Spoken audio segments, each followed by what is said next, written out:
Yamuna Tira Vanachare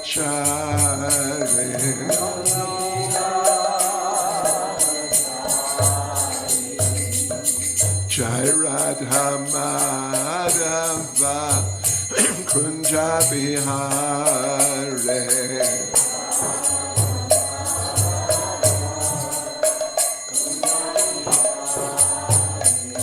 Jaya Radha Madhava Kunja Bihare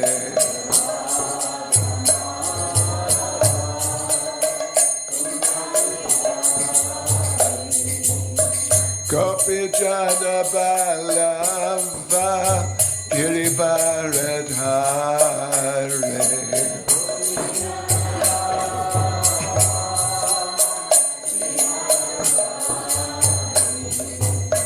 Gopi Jana Balava Girivaradhare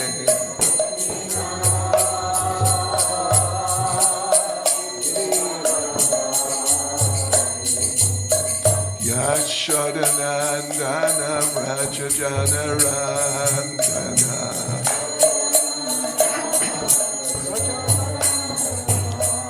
Yashodanandana Rajajana Randana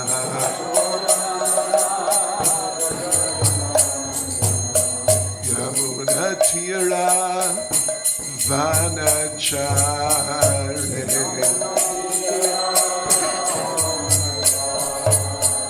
Yamuna Tira Vanachare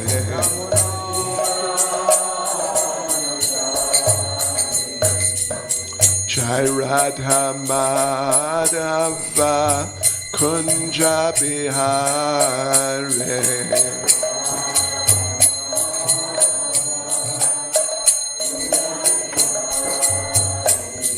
Jaya Radha Madhava Kunja Bihare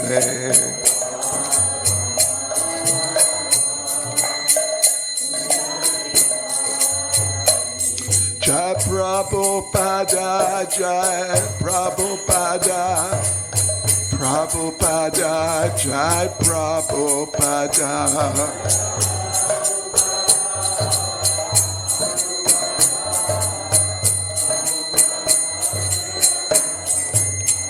Jaya Prabhupada Jai Prabhupada Jai Prabhupada Jai Prabhupada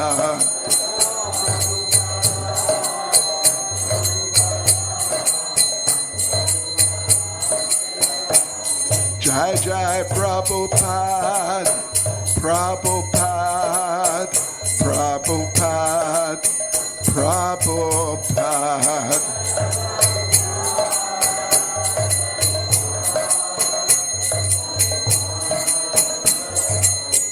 Jai Jai Prabhupada Prabhupada Prabhupada Prabhupada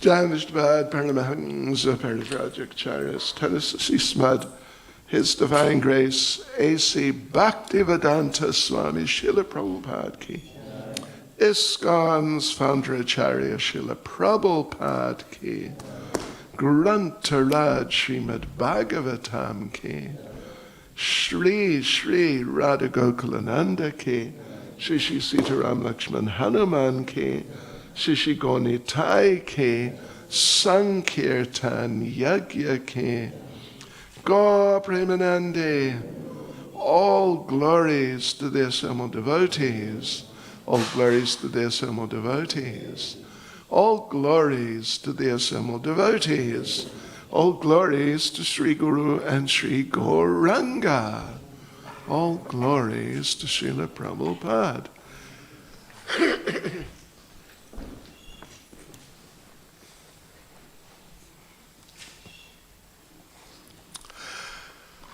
Om Namo Bhagavate Vasudevaya.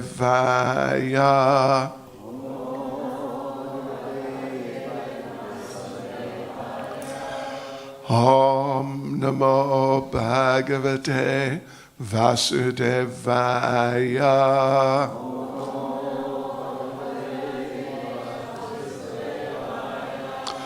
Om Namo Bhagavate Vasudevaya.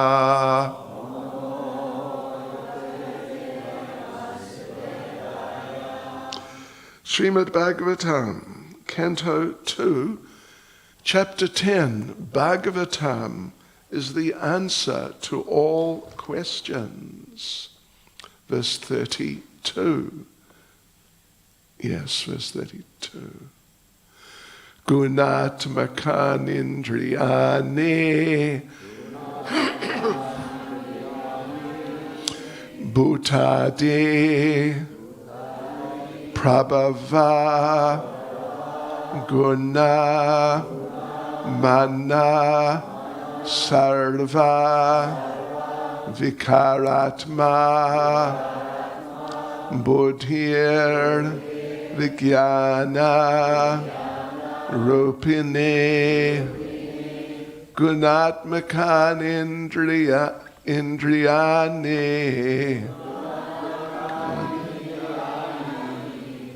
bhutadi prabhava guna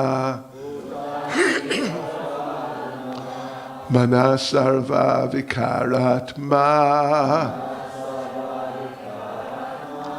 buddhir vijnana rupini gunatmakan indriyani bhutadi prabhava guna manasarva vikaratma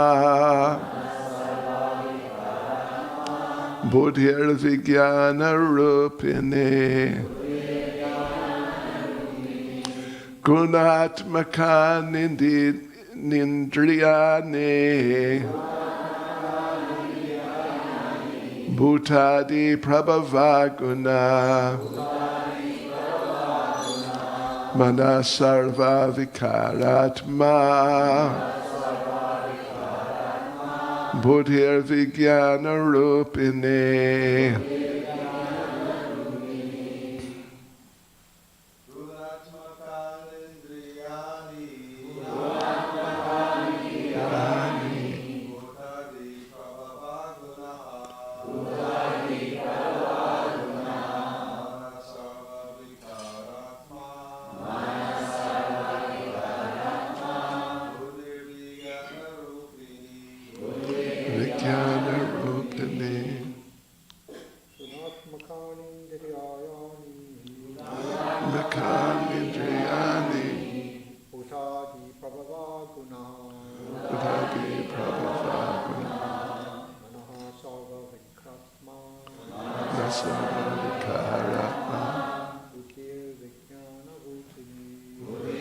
vijnana rupini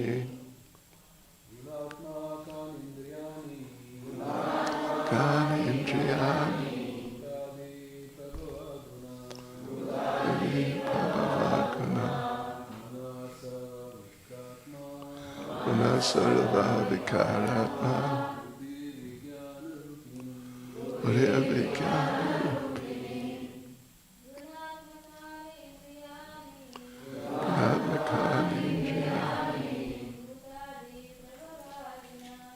bhutadi prabhava guna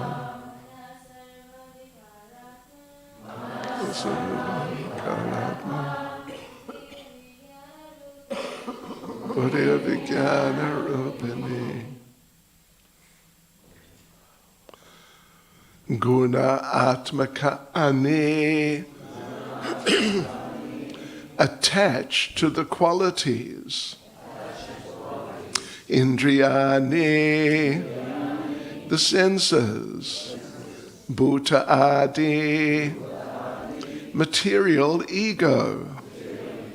Prabhava, influenced by guna, the modes of material nature, mana, the mind, sarva, all, vikara, affection, happiness and distress, atma, form, buddhi, intelligence, vijnana, deliberation, rupini, featuring. Translation: the sense organs are attached to the modes of material nature, and the modes of material nature are products of the false ego. The mind is subjected to all kinds of material experiences, happiness and distress, and the intelligence is the feature of the mind's deliberation. Purport by Srila Prabhupada. Illusioned by the material nature, the living entity identifies with false ego. More clearly, when the living entity is entrapped by the material body, he at once identifies with the bodily relationships, forgetting his own identity as spirit soul. This false ego associates with different modes of material nature, and thus the senses become attached to the modes of material nature. Mind is the instrument for feeling different material experiences, but intelligence is deliberative and can change everything for the better. The intelligent person, therefore, can attain salvation from the illusion of material existence by proper use of intelligence. An intelligent person can detect the awkward position of material existence and thus begin to inquire as to what he is, why he is subjected to different kinds of miseries, and how to get rid of all miseries. And thus, by good association, an advanced, intelligent person can turn towards the better life of self-realization. It is advised, therefore, that an intelligent person associate with the great sages and saints who are on the path of salvation.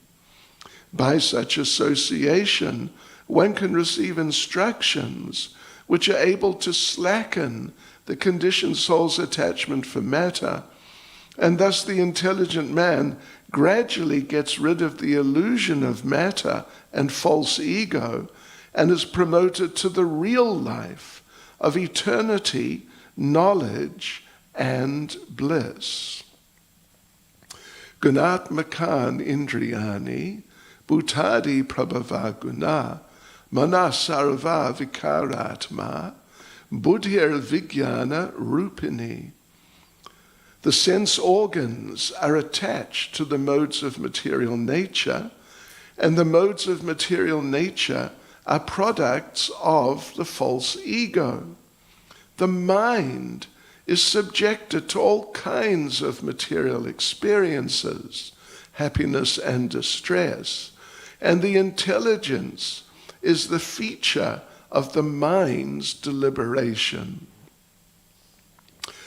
Nama Om Vishnupada Krishna Pristha Bhutale Srimati Bhaktivedanta Swaminiti Namane Namaste Saraswati Deve Gauravani Pracharne Nirvishesha Shunyavadi Pastyatya Dejatarne Sri Krishna Chaitanya Prabhu Nityananda Sri Advaita Gadadha Shivas Adi Gaura Bhaktivinoda Hare Krishna, Krishna Krishna, Hare Hare, Hare Rama, Rama Rama, Hare Hare. Vanchkalpatrulabhyascha kripa sindhubhya evacha, Patitanam pavanebhyo vaishnavebhyo namo namaha. Vaishnavebhyo Namo Namaha. So, devotees, here we have Lord Brahma instructing Narada in these basic features and functions of the material nature, or of life in the material world, life on the material platform. And this is all very analytical and a little technical in certain respects, but it's very interesting, and it's very important actually, that here the living entity, illusioned by material nature, then the living entity identifies with false ego, and as Prabhupada explains, means with the body, with the particular type of body one has, male, female, big, small, and whatever sort of background like that. And we identify, and this is false ego.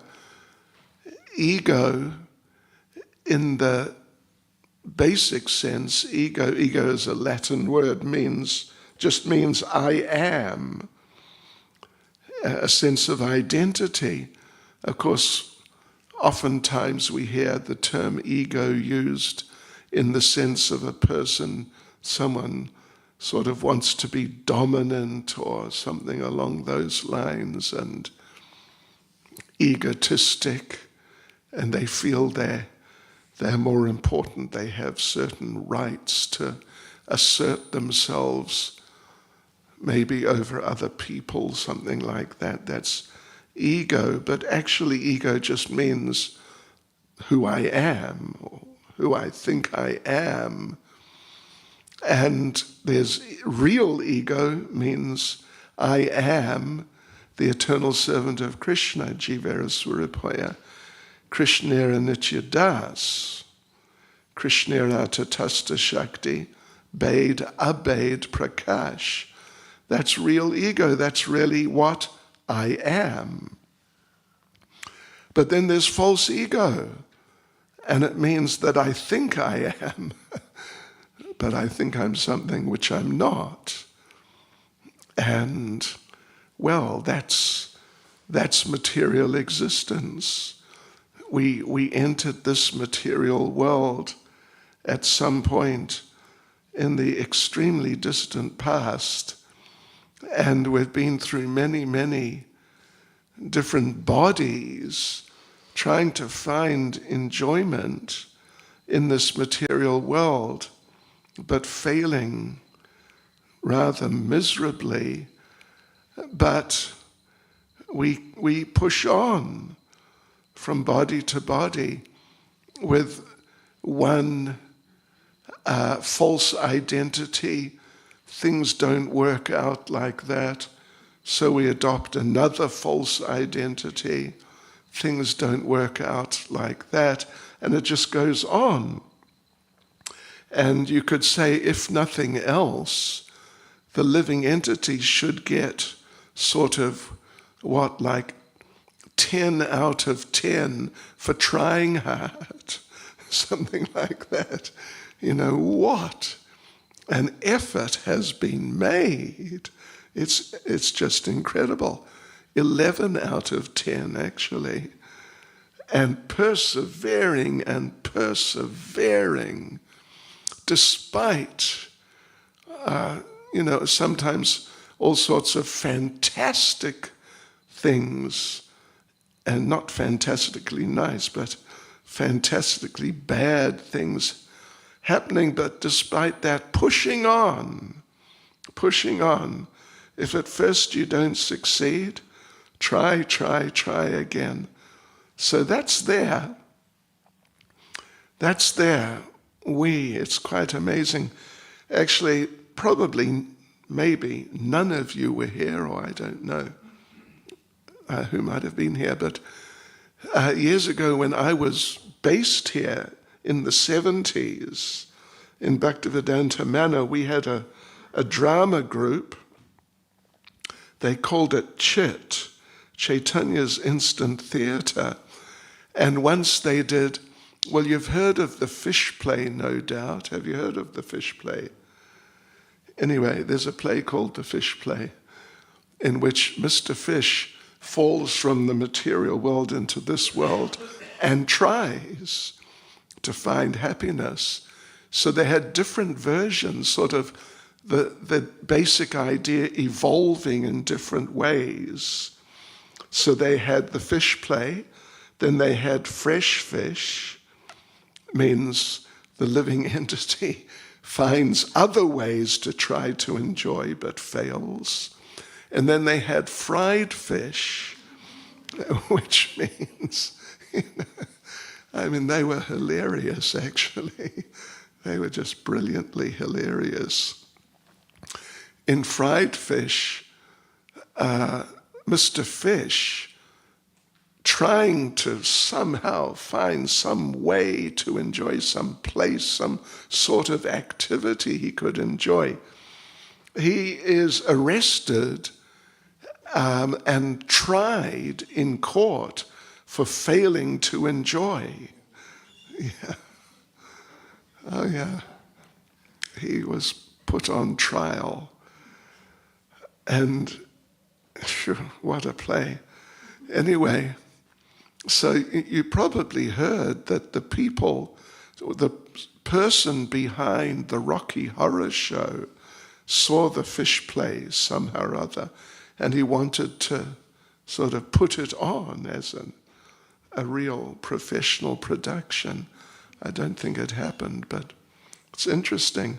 So yeah, perseverance, of course. Perseverance is very important in Krishna consciousness too. It's one of the symptoms of bhava, actually, which are listed out in, the 18th chapter of Nectar of Devotion, that the very advanced devotee on the level of bhava perseveres and perseveres and perseveres despite the challenges and the problems and even sort of the seeming impossibility of making a success.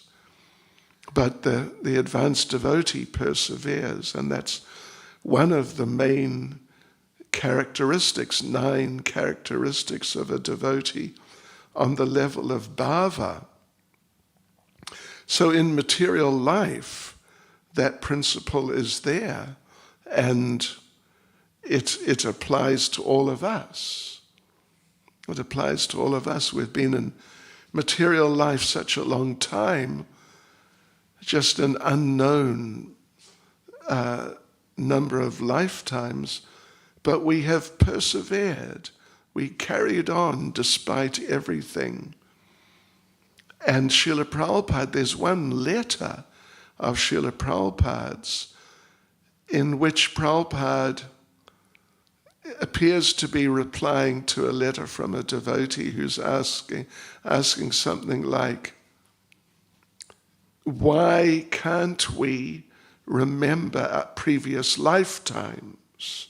Something along those lines. And one thing Prabhupada says there is that actually it's Krishna's mercy that we can't remember, because what we've been through, at least in many, many cases, many, many lifetimes, is so horrible and shocking, being viciously killed and just destroyed in so many ways, in many lifetimes. Prabhupada says it's Krishna's mercy that we can't remember, because otherwise it would tend to be just too much, as happens with some people in war. Even there's one devotee, Parthasarathi Prabhu, who fought in, I think, Iraq for some time. And he also, it really, the horror of it all just affected him very deeply. So it's Krishna's mercy. But definitely we've been through a lot on the basis of false ego. And Prabhupada explains in the 4th canto the story of King Puranjan. Puranjan, among other things, well, particularly Puranjan, was extremely attached to his wife. It's like he couldn't go for half an hour without seeing his wife. He'd become just too insecure and disturbed, and he'd have to find her. So at the end of his life as Puranjan, what did he remember in terms of what Krishna explains in Bhagavad Gita, yam yam vapi smaran bhavam? You remember, well, you attain to the state that you remember at the end of your life. And what are you going to remember? Basically, whatever you were most focused on during your life. So Puranjan, in his next life, became Puranjani, female. And Prabhupada makes the interesting point there, in one of the purports there. Prabhupada makes the interesting point that generally, or in so many cases, people during the course of their life, they have many attachments, but in so many cases, the main attachment is to some member of the opposite sex. And therefore, at the end of that life, they remember their husband or their wife, and in the next life, they go into that sex, the other gender. So there's a type of zigzag progress, male to female, to male to female, from lifetime to lifetime. It's all based on false ego, this adopting, somehow or other adopting this identity that this is me, and being completely convinced of that. So that's what is being talked about here, that in illusion the living entity identifies with false ego, or identifies with the body and forgets his own real identity as spirit soul. And this is influenced, the false ego associates with different modes of nature, and the senses become attached to that set of circumstances and facilities and things offered in terms of a certain manifestation of the modes of material nature. You know, traditionally, at least, if you have a male body, then there's a certain set of sense objects which you'll be more inclined to than someone who has a female body, at least in many respects, not all, but in so many respects. So life goes on like this. The false ego is there, and based on the false ego, then certain arrangement of the modes of material nature, that's what you involve yourself with. Yes. So, men in many cases, they're very interested in motor cars. But I remember one of our devotees in South Africa telling me, yes, we bought this car. We went and saw him and his wife. We went and saw many cars. But then my wife decided we wanted this car because it had a holder for a cup on one side. in the front. And she thought, we got to have this car. So that's generally not how a man would decide on what motor car to get. But she felt it had to be that car, and they bought it. So, yeah, things work like this. So, and the senses, so there's the senses based on the false ego. The senses are there, human false ego, human senses, animal false ego, some sort of animal type senses with their types of attractions. And then there's the mind. And the mind has this intrinsic connection with the senses. And the mind becomes attached.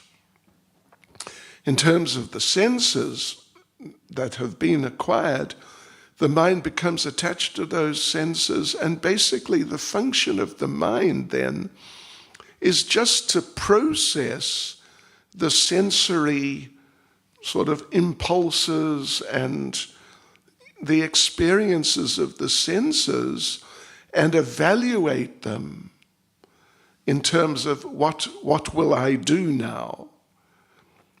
But it's all simply the mind. The mind has no intelligence of its own. It just knows how things feel. So if the senses say, feels good, the mind says, right, we want this because it feels good. If the senses say it feels bad, whatever it is, mind says, oh no, we don't want that. And yeah, because the intelligence is what, as Prabhupada points out here, can deliberate. The mind also sort of deliberates, but only in terms of what feels good, what feels better, and then a decision is made like that. Whereas the intelligence can deliberate and evaluate in terms of what may be best for me, what might help me the most, or what might not help me. And yeah, so, but unfortunately with so many people, because they're under false ego, not real ego, so the intelligence is functioning in terms of the false ego. What is best for the false ego? Like that. And in so many cases, nowadays particularly, what is best for the false ego is, how am I going to make the most money? How will I get the best job? And this sort of thing. Yeah, the intelligence, because false ego is the highest factor, so the intelligence is thinking, what will benefit my body and me in terms of my false ego as a man, as a woman, as a this or a that. This is going on. So Srila Prabhupada here emphasizes, he actually devotes half the purport or even slightly more to this point about the position of the intelligence and the best use of the intelligence and what can help sort of feed the intelligence, which is the association of devotees. And in Bhagavad Gita, Krishna also, he basically, in slightly different terms, but he also presents a similar or the same type of picture. There's a hierarchy. And when the hierarchy is sort of properly situated means when you're in real ego, who am I? I am a devotee. So then the ego can dominate, direct the intelligence. All right, you must think how I can serve Krishna. And then the mind, the intelligence instructs the mind, and through the mind the senses are instructed, are directed, do service, like this, like that. That's the proper situation. But when a person's in false ego, then in a sense, the whole arrangement is turned upside down, in that the sense objects dictate that, look at me, I look really good, don't I? And the mind thinks, oh yes. And the intelligence is instructed, you must get the sense object, and in that way you'll be happy. So even not just the senses are dictating, but the sense objects are dictating. In many cases they're inanimate. I mean, not all cases, of course, but you can just, something inanimate is in a sense dictating, and the living entity is just being dragged along, trying to enjoy material life on the basis of the dictations of the senses. So, but by proper use of intelligence, Prabhupada says a person can detect the awkward position of material existence. It's very interesting, in the 11th canto of Srimad Bhagavatam, Lord Krishna speaking to Uddhava, he talks about, it's around about 10 things which can be adjusted by intelligence within the life of a person, maybe around 10 things which a person can adjust to improve their situation in the modes, or also transcendentally. Things like the place you live in. Shri Shri Radha Gokulananda Shri Shri Sitaram Lakshman Hanuman Shri Shri Gaunitai Ki Jai. So you can adjust the place you live in. I mean, you can get a better place, more, nicer facility in a nicer environment, which will be conducive, at least for the mode of goodness, or conducive for Krishna consciousness. You can, with your intelligence, you can make that adjustment, or you can just adjust the place you're living in now. There's a saying that if a Brahmin and dirt are in the same place, either the dirt will go or the Brahmin will go. But if they stay together, then the Brahmin ceases to be a Brahmin. How's that? That's interesting, isn't it? Yeah. So, if you live in a dirty place, or if you're a sort of, don't mind me saying it, a dirty type of person, then you may be able to tolerate living in, sort of some kind of hectic type of environment. But a Brahmin will not be able to tolerate that.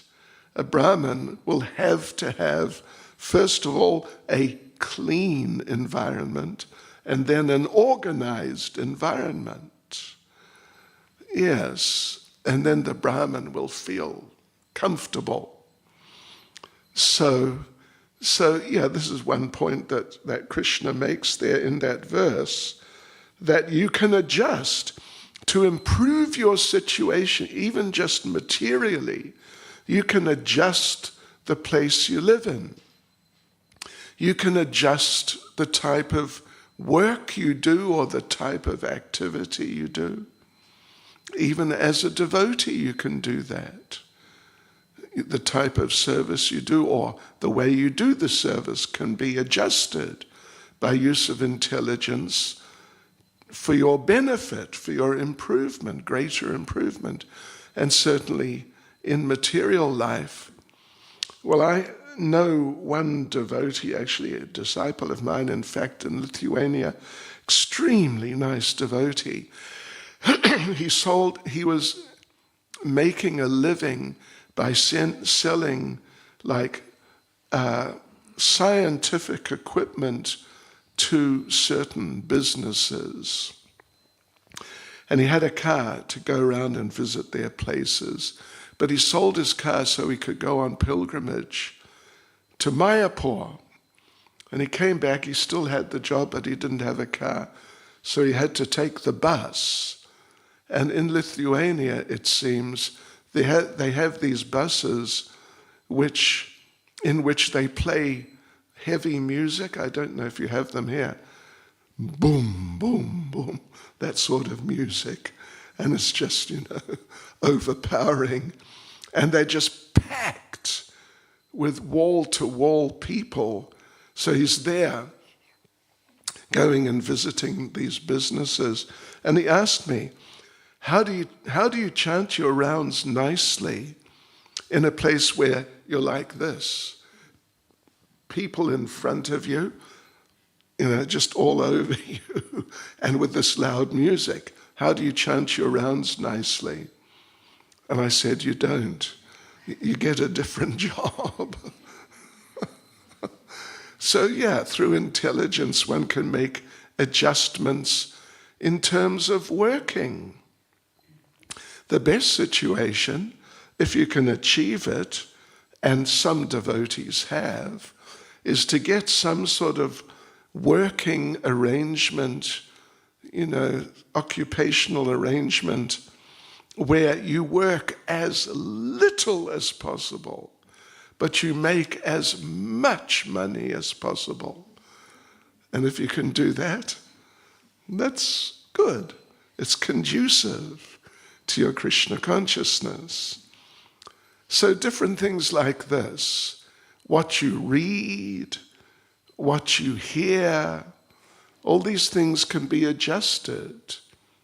Krishna explains. All these things, different things can be adjusted so your position, at least in the modes, changes, or your position in Krishna consciousness changes, like this.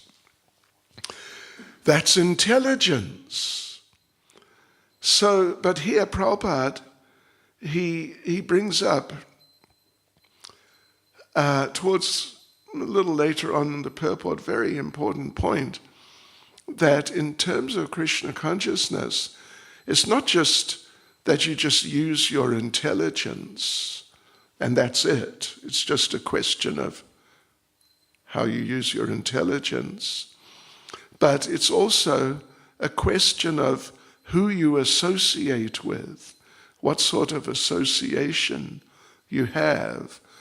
Of course, you choose association to some degree with your intelligence, but the basic point in principle is that whoever you associate with, you'll become like them. At least to some degree, you'll become like them. So if you associate with very advanced devotees, then it's almost unavoidable that you will progress, at least in Krishna consciousness. If you associate with devotees who are really inspired to hear and chant about Krishna, then you will become at least more inspired than you were to hear and chant about Krishna. And that will be extremely good for you. But, of course, on the other hand, if you get bad association, then it will be detrimental for you. As a devotee, it will be detrimental for you. And, we go out distributing books. I don't know how it is these days, but back in the 70s, there was just massive book distribution going on here. And, you have to be out there in the streets like several hours a day, meeting probably a couple of hundred people a day. And the thing is, when you're in that sort of situation, you're speaking with the people and there's some interaction to some degree of back and forth. Then as a devotee, you have to sort of, in a nice sense, control the interaction. If you end up hearing the person explain their theories about life, then it will have an effect on your consciousness. It's basically unavoidable if you hear, because you become like those you hear from. So therefore the idea is, without sort of just being too heavy with the person, you have to be the one who's doing the majority of the talking. If we met born-again Christians who wanted to save us and bathe us in the blood and whatever else they do, we had this policy. Actually. Policy is step one, you look at your watch, and then, important appointment. Oh, I'm late, I must go, sorry. And then you go in the middle of them trying to save you. Like this. Yeah, you have to do it.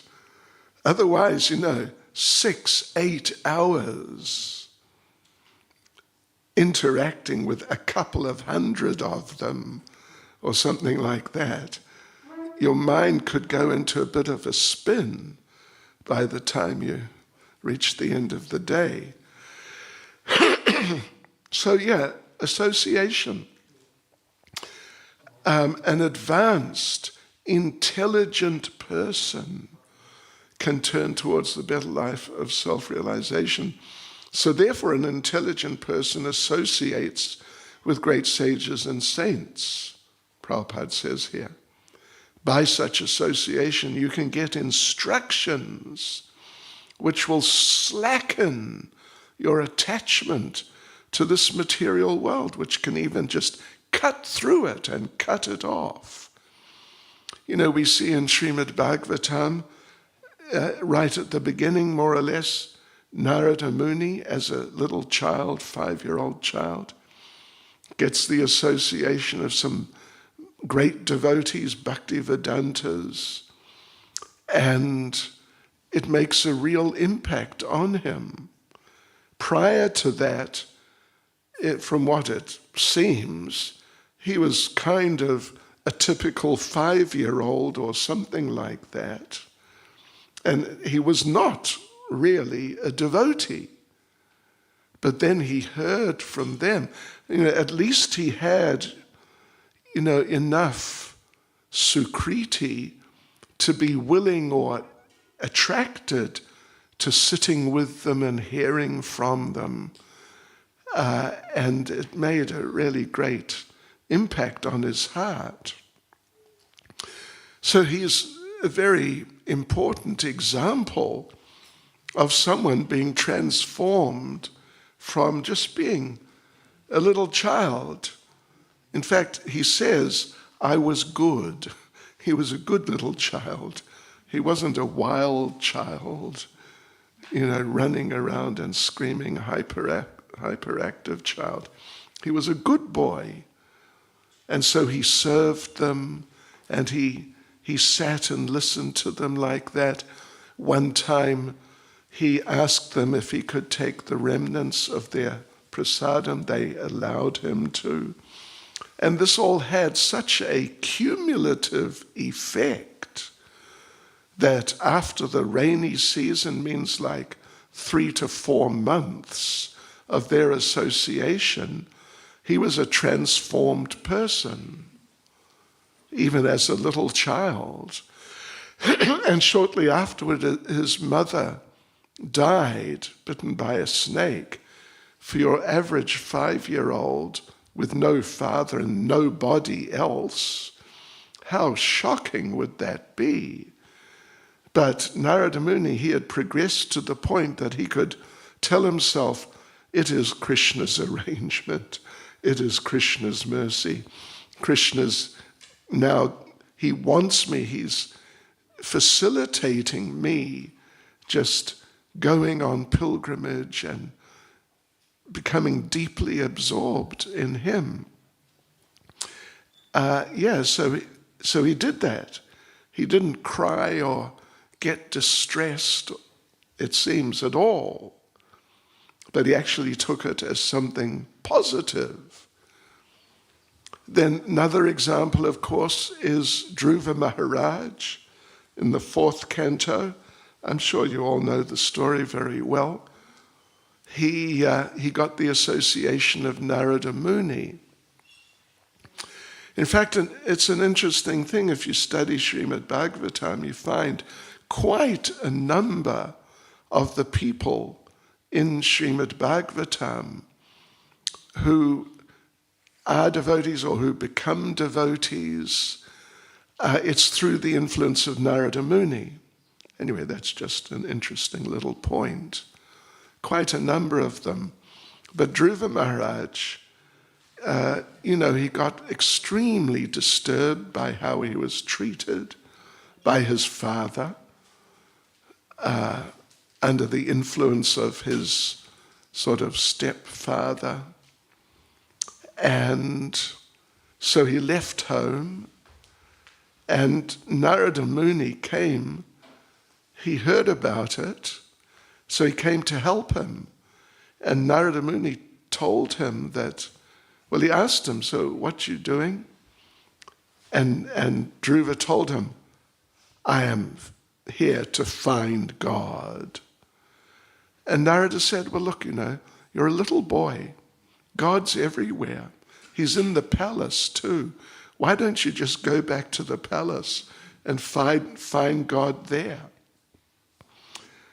And there, you can have deep fried sabji, mahaprasadam halava, and, haribol, and find God also. But Dhruva told him, listen, if you can't help me, please leave me alone. Just go away. So Narada preached to him. But Narada preached to him so expertly that he facilitated, he gave instructions to facilitate Dhruva achieving his desire of getting a bigger kingdom than even his grandfather, who happens to be Lord Brahma. So how he instructed him so he could get that. So Dhruva was inspired, right, this is good. I'm going to do it and get my kingdom. But at the same time, he included in there instructions to help him progress spiritually.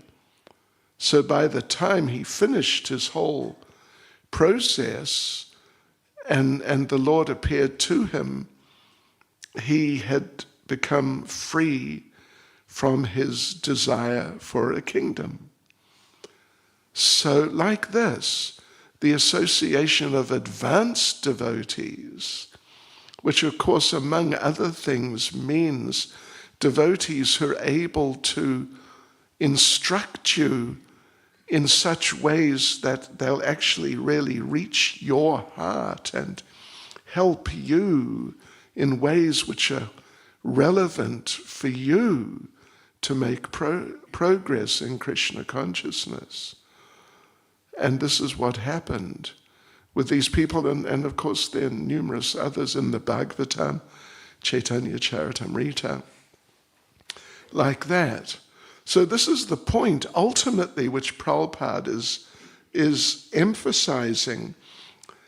We have to feed our intelligence, but that is done specifically by getting the association of more advanced devotees and really accepting that, taking that association and really taking it into our hearts.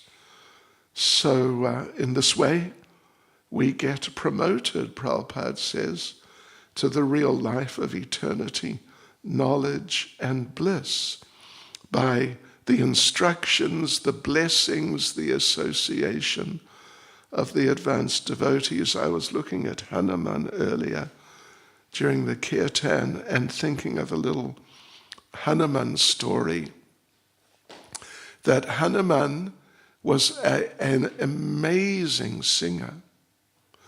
His singing was such that sometimes rocks would melt.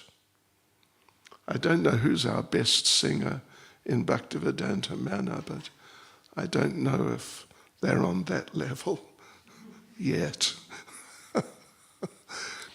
So, but yeah, Hanuman, rocks would melt. So Narada Muni heard about this. So Narada Muni, who's also a singer, he came, he wanted to hear Hanuman sing and just, what's it like? So Narada Muni arrived and Hanuman was outside somewhere. And Narada Muni introduced himself and asked him, could you please sing? I'd really just love to hear you sing. Could you please? And Hanuman started singing. Narada sat down and he put his veena on a rock. There was some rock there. So he's sitting by the rock, put his veena on the rock, sort of slightly behind him and on the rock. And Hanuman started singing. And yes, it was just incredible singing. And Narada's just absorbed. It's so wonderful, some sort of Ram kirtan or bhajan or something. But Narada Muni didn't notice the rock his veena was on was melting. And the veena sunk into the rock. And then suddenly Narada Muni, he notices and he panicked. And he told Hanuman, stop singing, right now, stop. Hanuman was shocked. What happened? And Narada said, my veena. Now, Hanuman stopped singing, so the rock stopped melting and became rock again around the veena of Narada. So Narada's now perplexed. And he says to Hanuman, if you don't mind, could you just sing a little more so I can get my veena out? But Hanuman, apparently, seemingly, was really upset. First of all, you asked me to sing. Then you shout at me to stop. What is this? And now you want me to just sing again? What do you think I am? And he refused. And went walking into the palace where he was staying with his mother, Queen of the Monkeys. And with Narada following him, I'm sorry, I didn't mean to shout at you, but please, if you don't mind, because I'm really sorry, into the house. And Hanuman took him from room to room, and then upstairs from room to room to room, with Narada begging him to please forgive me and please sing again. And Hanuman was just, nope, No. And then his mother came and said, Hanuman, stop this. This is Narada Muni. He's a great saint. You can't treat him like this. You go out again and sing so he can get his Veena back. And Hanuman said, I know who he is. I know. Thing is, I wanted to get the dust from his feet in every room in our palace. So therefore I brought him in and I took him from room to room. But now he's been in every room. We've got the dust. I'll go out and sing again. So he did. Anyway, we shouldn't taunt saintly persons. That's not the right thing. But Hanuman, he's a monkey. Sometimes they do funny things. Hare Krishna. Srila Prabhupada ki jai. Any comment or question? Maharaj, some nectar. Correction. Mataji. Prabhu. Maharaj, in the verse, Srila Prabhupada writes that the modes of material nature are products of the false ego. How do you understand that? Okay,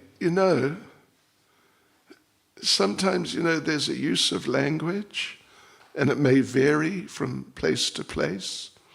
But the way Prabhupada explains that point in the purport is that the false ego associates with different modes of nature and in that way is influenced by the modes of nature. There's an interrelationship, interaction between the false ego and the modes. In other places, it's where there's descriptions of the universal form and the sequences of manifestations. It's put a little differently. But that's what I was also thinking about that myself when I read this last night. Yeah. But it seems to be like that.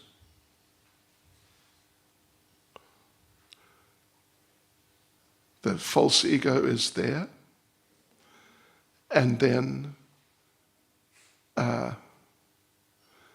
depending on the nature of the false ego, the modes work on you. That's what is stated here, basically. Is that okay? Enough. On a similar note, the last comment Prabhupada made about the intelligence, he kind of blends it with the mind. Yes, that's another thing. Yeah, I saw that and I thought, gosh, that's unusual. Because, in many places it's described how the mind is distinct from the intelligence. It's not part of, like in modern day psychology generally, as I understand. The mind and intelligence are considered to be more or less like one unit. Yeah. But in our tradition, mind and intelligence are distinguished from each other. Really distinguished. That the mind has no intelligence, because the intelligence has the intelligence. And the mind just goes where the mind thinks it will get the most enjoyment.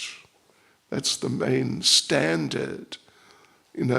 Where's the best enjoyment? Over there, right, we go there. So, you know, we'd have to ask Srila Prabhupada, I suppose, why did you express it like this? But, reading through the purport, Prabhupada does not talk about the mind in those terms, but talks about the mind and the intelligence in what you might say are sort of the usual terms of them being quite distinct from each other, and how you've got to get your intelligence together, get it focused, and particularly with the association of devotees. So, I don't really want to speculate too much or even at all, but, maybe the fact is, the mind deliberates, what about this, what about that, but in its own terms. But then the intelligence comes in and really actually deliberates intelligently, sort of working with the mind or working on the mind, directing the mind, something like that. And so I wouldn't say that we should now start thinking, right, intelligence is a feature of the mind, like that's the normal thing, because it's not. But here they're sort of, they're connected together, they're sort of working together. The mind is perceiving via the senses, and what does the intelligence do? It deliberates on what's been perceived. So there's some sort of connection. The connection is definitely there, although they're distinct. How does that sound to you? What do you say, Mataji? I think elsewhere Prabhupada says intelligence is in the mode of passion, and the mind is in the mode of goodness.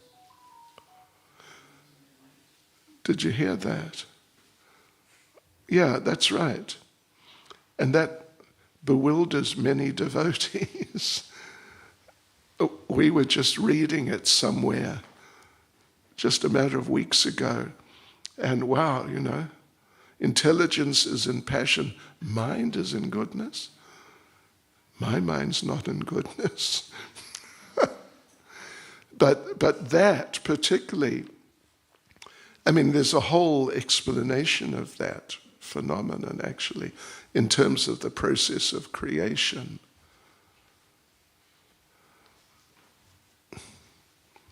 Otherwise, the mind would tend to be more in the mode of passion in terms of its functioning, and the intelligence more in goodness, because it's really, trying to see what's right and wrong. Do you have any comment on that, Maharaj? The mind, the intelligence is the feature of the mind's deliberation. I was just looking at the word for word, and the word is actually rupini, which is the word featuring. So I just did a search in Vedabase on the word rupini, and generally rupini is described as form. Yes. So I guess another way to read that verse, that last line, would be that the intelligence is the form of deliberation. Yes, well, that makes good sense. It kind of fit more with our understanding of the intelligence, that it's a form of deliberation which controls the mind. Right. That's good, yeah. There's definitely a connection between mind and intelligence, they're side by side, sort of. And,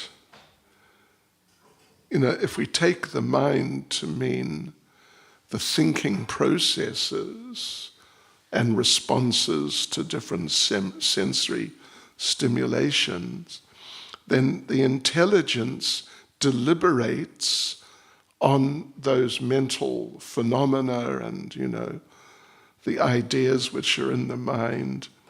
So in that sense, you could put it the way it's put here, intelligence is the feature of the mind's deliberation.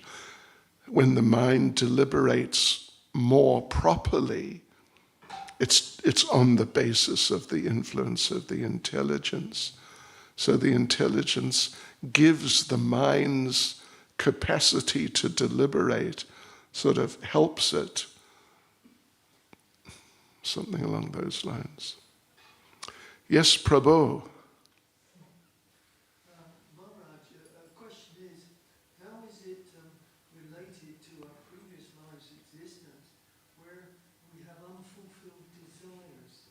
It's our desires that are unfulfilled. Is it from our previous life's existence? From the previous lives? What? From our previous life, Yeah. we've got unfulfilled desires Yes. still with us. Yes. Is it related? Is that the root, really, of the modes of material nature, isn't it? Wow. I wouldn't say it's the root of the modes, but in many ways it'll be the root of the types of modes we become involved with. According to the description here, you acquire modes in terms of your false ego, and the mind is connected with the false ego.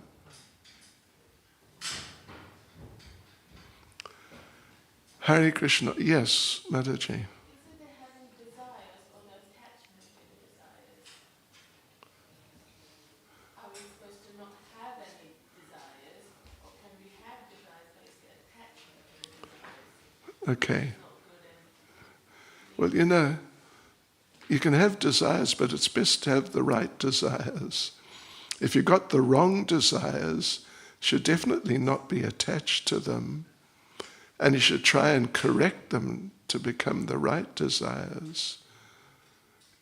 Just as an example, if you like nice clothes, then, generally, so many people like nice clothes for themselves.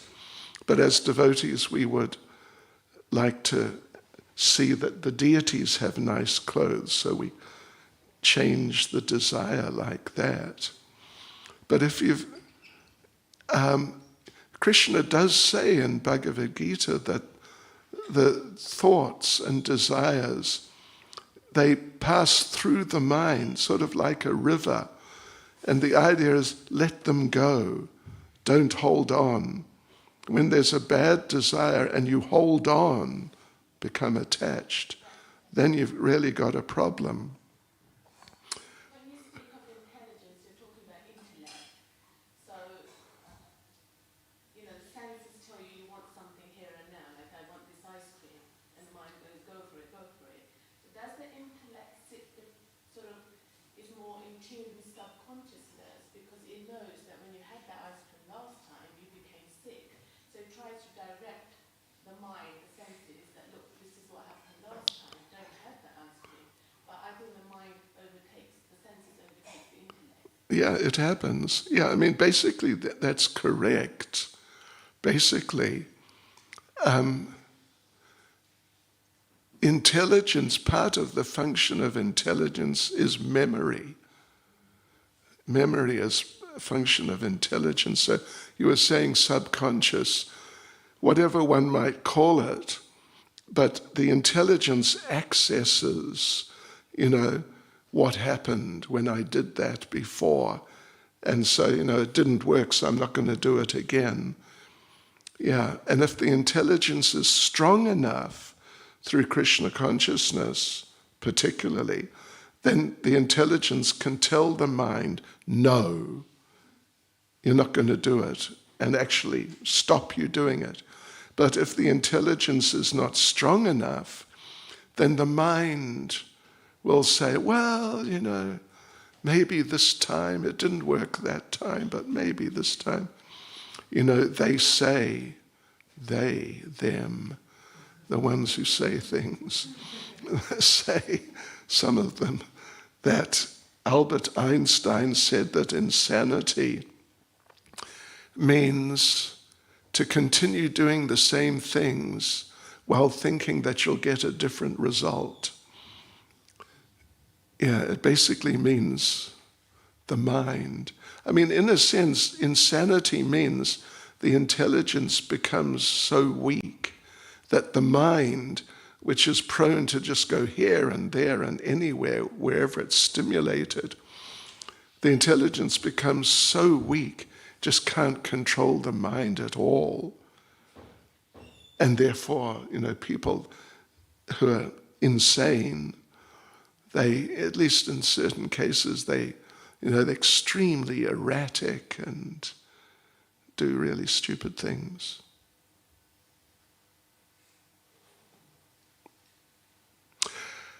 Srila Prabhupada ki jai.